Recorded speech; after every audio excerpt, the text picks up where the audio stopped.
St. Joseph Mustangs trying to make it back to the Mink League Championship Series. You could feel the momentum shift, and they were able to take advantage. They are the Mink League champions for the 7th time in team history. The 4th. Paul Liner up the middle, over the glove of Nivens. 1 run will score.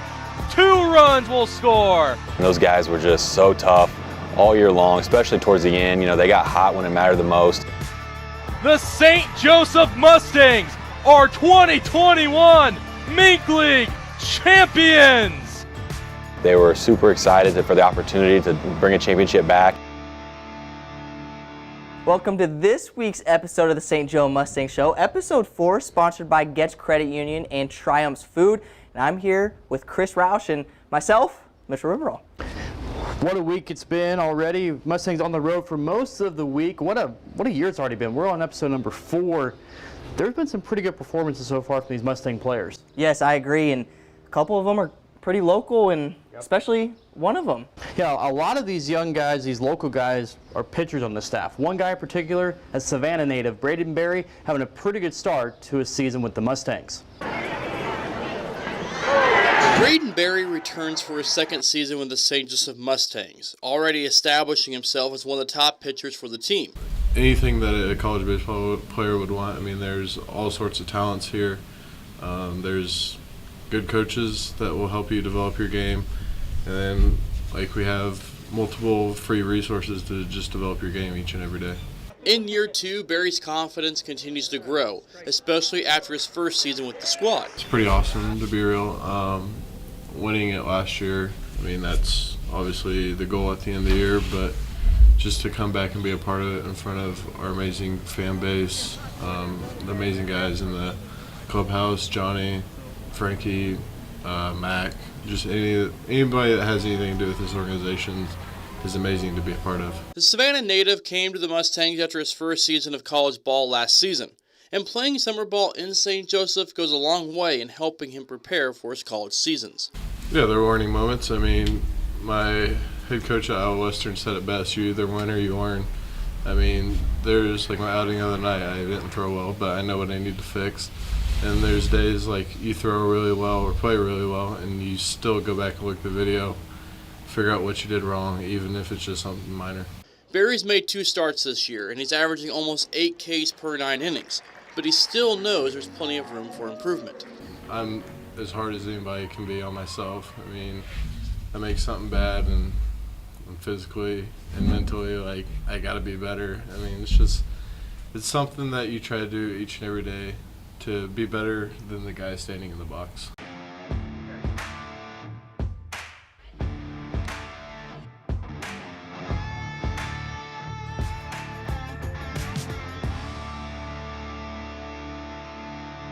Braden Berry off to a great start this season with the Mustangs, but Mitchell, we need to go back in time a little bit with this Hall of Fame class. 2 individuals, 1 team. The general manager, the first general manager, Rick Muntean, the guy before Kai Turner. Before Kai? Yeah. Okay. That's hard to think of. Kai, I feel like he's been here forever. He has. Yeah. He's been here since the beginning in different roles, but the guy in charge before him, do you know who that is? I don't, but I'm probably about to find out. You're going to meet him also in about a week or so, too, at the Hall of Fame induction here at Phil Walsh Stadium. Rick Muntean, the first ever general manager of the St. Joe Mustangs. Rick was such a character. The actual attendance being what it is, absolutely gaga. Before the Mustangs rattled off 7 Mink League titles and shattered yearly attendance records, there had to be people to believe in what the Mustangs could be. One of those individuals being Rick Muntean, and he is headed to the St. Joseph Baseball Hall of Fame. The Mustangs were so fortunate to have him there to get us off, because, I mean, Rick, how many years, I know it was 30 plus at the time in baseball, so he had seen a lot, done a lot, and he also really cared about the Mustangs in St. Joe. With owner Dan Gearson and manager Matt Johnson, Muntean was the team's first general manager and really helped get the team off the ground. Rick's going to be missed. He's had so many years of experience. He was such a great guy, did so much in the community, and really was a mentor to me. The team of Dan, Rick, and obviously Matt Johnson and those local players that first year really was what started that domino effect of what you see today. We continue to try and grow upon that experience. And before leaving in 2014, Muntean saw the Mustangs win 2 Mink League titles, one in 2011 and another in 2012. and he saw the team become a success for this town. I mean, we were hoping by year 3 we could average 2,000 a game. I mean, this year we wanted, Dan and I we're going into opening day, Ryan. Going into opening day, we were hoping that we got 500 to 700 opening night. That's all we wanted to do this year, was to make, when people left here, for them to go out in the community and say, wow, what a good time. We accomplished that. Muntean returns to Phil Welch Stadium next Saturday to take his rightful place in the Baseball Hall of Fame in a town that he helped revive their love for baseball. But just, I know seeing him for that first time will be, just like yesterday when he was here. And so that's the type of person, Rick is. He's just like like a family member. And I'm sure it'll be like a family reunion on the Hall of Fame night.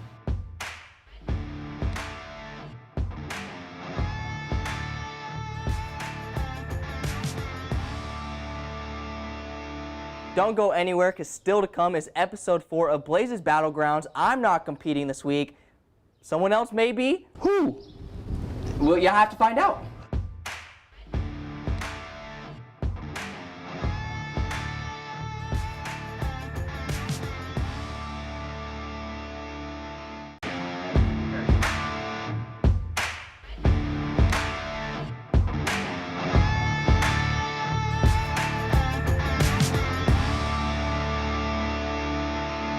Welcome back to this week's episode of the St. Joe Mustang Show, sponsored by Getz Credit Union and Triumph Foods.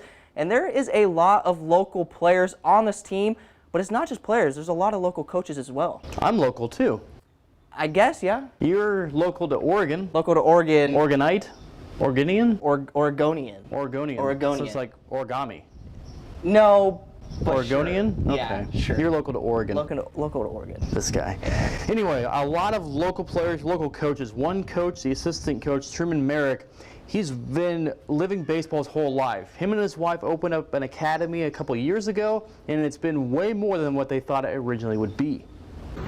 One thing that motivates me in most aspects of life is just to leave things better than you got it. It's been a little more than 2 years since Truman and Samantha Merrick opened the Merrick Baseball Academy here in St. Joseph, and a lot's changed in that short amount of time. The growth has been pretty much unexpected. I mean, originally the business plan was just to have a lesson-based facility. But it's exploded into baseball, softball, and strength training for these athletes too. To create well-rounded athletes and prevent injury in the future, keep them healthy all the way through. Samantha Merrick, a personal trainer for more than 10 years, knows how much time and effort it takes for these athletes to succeed.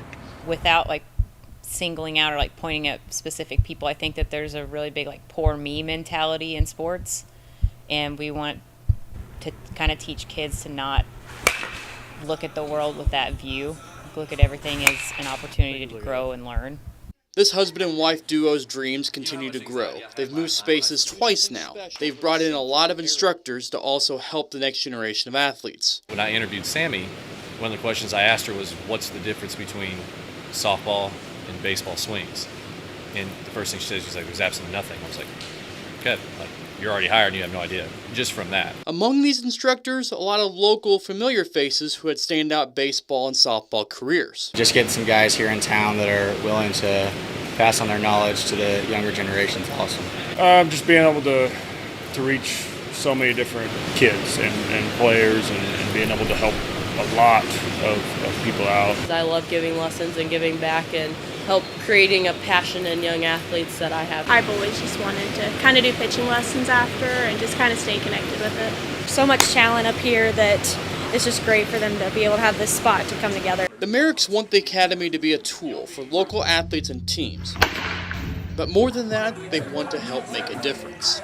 The level of coaching we have here in town is, I would say, matched equally with Kansas City, if not better, just in high school in general. So now to be able to offer something outside of the school in St. Joe, I think also gives us leverage to keep those kids from making a trip down to Kansas City. So make a positive impact on the community and change somebody's life in a positive way.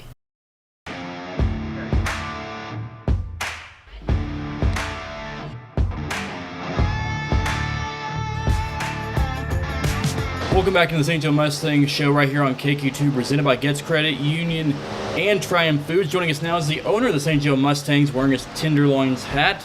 Mr. Kai Turner. Mitchell, it's always nice to see you. It's always great to see you. And hey, Chris. Hi.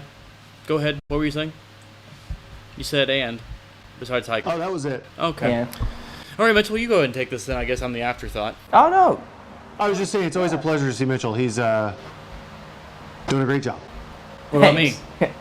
Why does it always have to be about you, Chris? It's not. I just wanted. Okay, fine. Anyway, we'll go back to you. How's everything with the Mustangs going this week? Slower home games this past week. Just, last night and tonight, the only 2 home games, but it's going to be a pretty busy time for you coming up, too. It gave us a chance to get everything back, put all the Humpty Dumpty back together again. And it's a nursery. Am I Humpty Dumpty? I wasn't referring to you, but you are a fairy tale, and with your glass slipper. So I'm Cinderella? If the shoe fits. So anyway, I don't know where I'm going with that, but I don't either.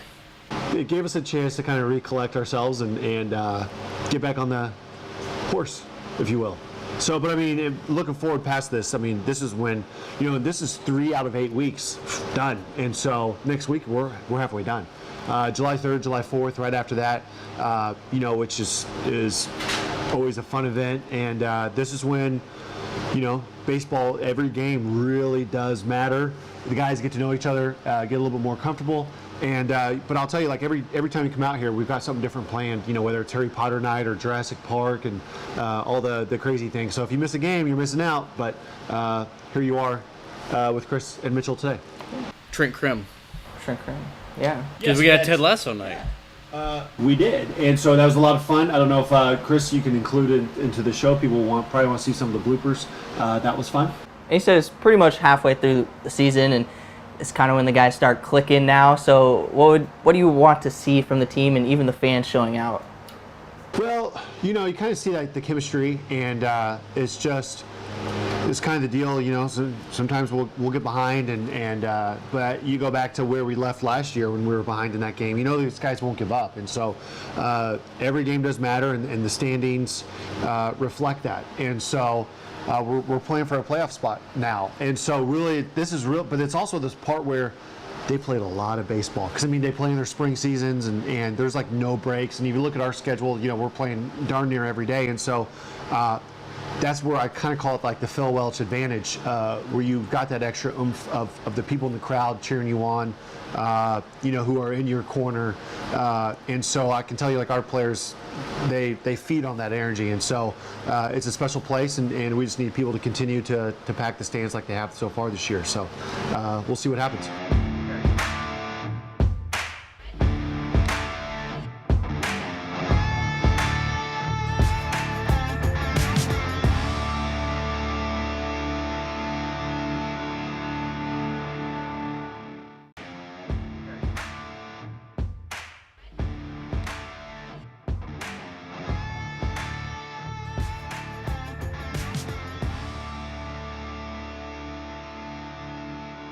Welcome back to the St. Joe Mustangs show right here on KQ2, sponsored by Getz Credit Union and Triumph Foods. Chris Roush here with the Gold Glove High School shortstop, Mitchell Ripperall. He's living in the past, but a little bit. You got that from your dad because got that from my dad. He's a coach. He coached me growing up. Always playing baseball tournaments every weekend, and I guess there were some here in St. Joseph that they're trying to get a little bit more of. Yeah, a lot of times you'll see a lot of players travel to Des Moines, Omaha, Kansas City.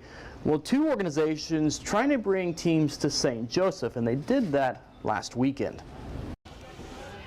In an effort to bring more youth baseball teams and tournaments to St. Joseph, Pony Express Baseball and Walk-Off Wood Bat Company teaming up to bring 40-plus teams to town this weekend. There's a lot of these competitive teams that travel to Kansas City, and it's like, we need to bring some of this money back to St. Joe. An opportunity for local and area teams to stay close to home and play some teams they've never seen before. Most of the teams that we play, we know kids on the teams, and it's a lot nicer to play kids that we don't know because people don't know anybody. They're not laughing out there. So you really focus on the game. Being a travel ball parent myself, we've got some of the best fields here. When these fields are in shape, and the city has done a great job with this tournament, they're out here dragging the fields in between games. There's no better fields that we play on than have down here at Hyde Park. Teams even traveling down from South Dakota for the 3-day weekend, and it's a unique weekend because the team's also using wood bats.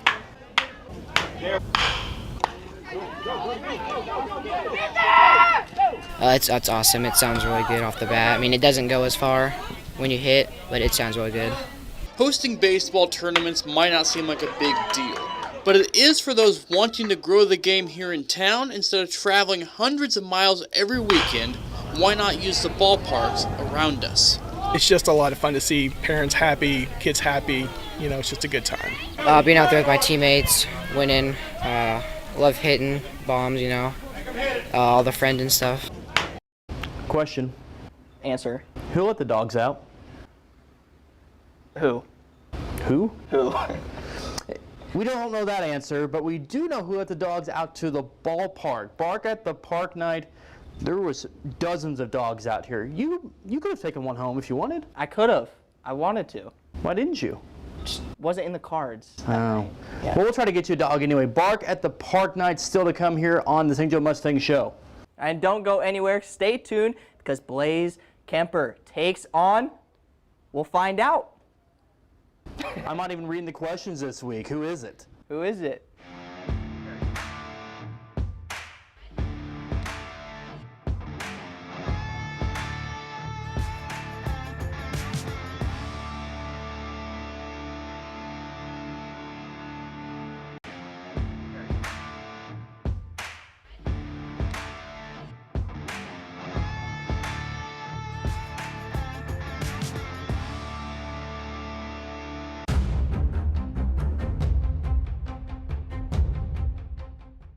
Welcome back to this week's St. Joe Mustang Show, and it is episode 4 of Blaze's Battlegrounds. Why am I in this chair?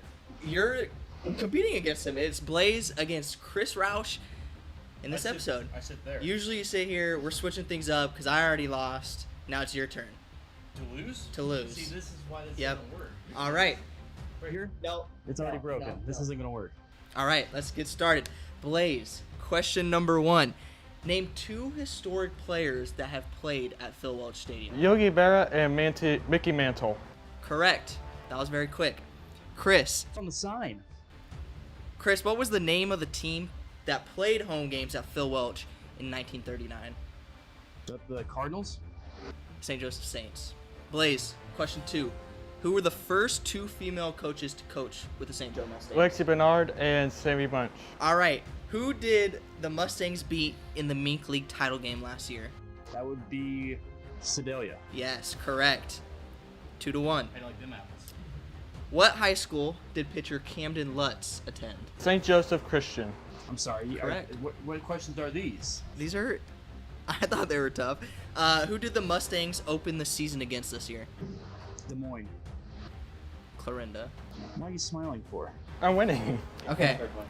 Who won the Women's College Softball World Series this year? Oklahoma. It's kind of embarrassing, Chris, but he's kind of mopping the floor.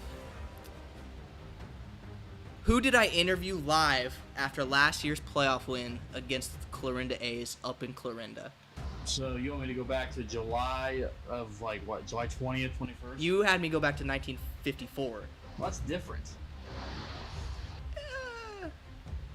Michael Paul? Sam Cassane. Who did the Royals beat in the World Series? 2015? Yeah. The New York Mets. Correct. All right, Chris, what animal runs along the warning track at Mustangs games in between innings? That would be a horse. There you go. There you go. Threw him a bone. A Mustang? Threw him a Mustang? horse toy, if one would say. No? All right.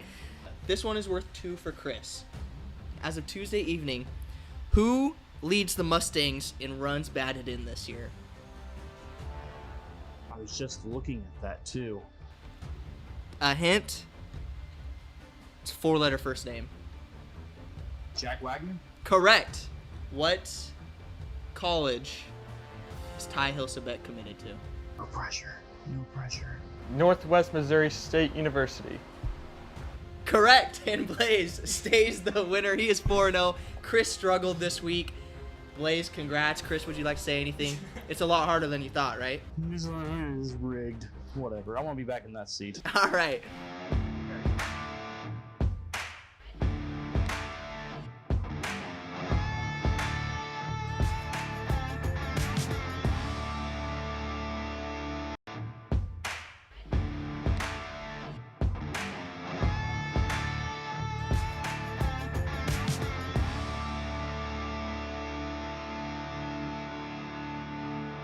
Welcome back to the St. Joe Mustang Show right here on KQ2, sponsored by Getz Credit Union and Triumph Foods. And we're trying to get Mitchell a dog. I want a dog. Can you take care of the dog? I would take care of the dog. What kind of dog? Any dog. Any dog. So if we can find him a dog, let us know. We'll get him that dog. But if you need to find a dog, there's plenty here at Bark of the Park night the other night. Yes, there was. And there's going to be another Bark of the Park night too, I believe. But let's take a look back on our first night where the dogs ran wild here at Phil Walsh Stadium. What better way to spend a night at the ballpark than watching baseball and hanging out with your best friend? We've done Bark in the Park, and each year it seems to grow. I'll never, we first did it quite a few years ago. We got maybe 5 dogs, and then, this year I somewhere about 50 dogs out there. The St. Joseph Mustangs hosting another night of Bark at the Park, inviting all of our four-legged friends to Phil Walsh Stadium. And this year, the Friends of the Animal Shelter brought some pups for the players to show off in hopes someone will want to adopt these little ones. This was a good idea to get them out and let the public see them outside of the shelter. Some of the dogs, their personnel completely change when they come out. And the shelter, they're sitting in the corner, completely shut down. You get them out here, they're just dogs enjoying themselves. As the dog days of summer rage on, the Mustangs hoping to host another Bark at the Park night with more little friends joining us at the ballpark. We're doing it again next month, so we're going to have 2. I mean, it was really good. We've never done 2 in the same year, but I mean, just you see the response. I mean, there's dogs everywhere, and it's a lot of fun. And so we decided let's do 2 nights this year. I saw a couple of dogs in there I think you would like. I saw some too. Yeah. Which ones? I need names, I need types, so that way, your birthday's coming up. My birthday is coming up, but What day is your birthday? Next month. Next month, guys, remember that. His birthday's next month, so he wants a dog. But that's all the time we have this week. Anything else you want to add? No, just happy to be here, and we'll see you next week.